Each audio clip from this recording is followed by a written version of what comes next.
Wazazi,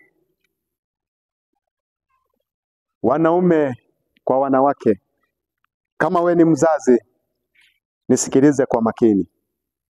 Mungu hakukupatia watoto uwaweke daycare, uwaweke kwenye mikono ya mouse boy na mouse girl. Yako mengi yanaendelea duniani leo, mengine ni matokeo ya wazazi kupuuza wajibu wao.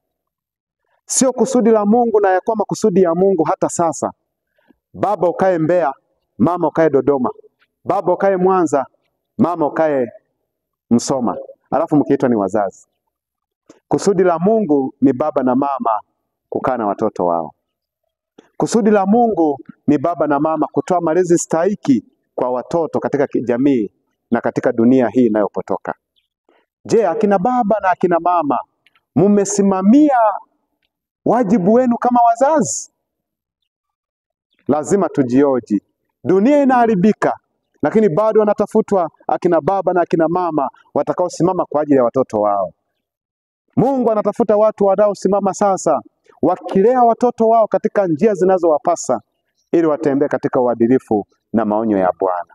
Ninaitwa, unaitwa kusimama na watoto wako kile itwapo leo, ukijua utadaiwa siku moja utakapoulizwa, liko wapi lile kundi zuri nililokupatia?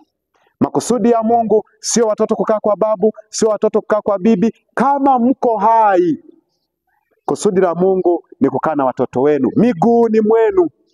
Kama mlivyoshirikiana kuwaleta duniani, ndivyo mnavyopaswa kushirikiana kutoa mafunzo na matunzo stahiki ya kuwaongoza watoto kwa Kristo.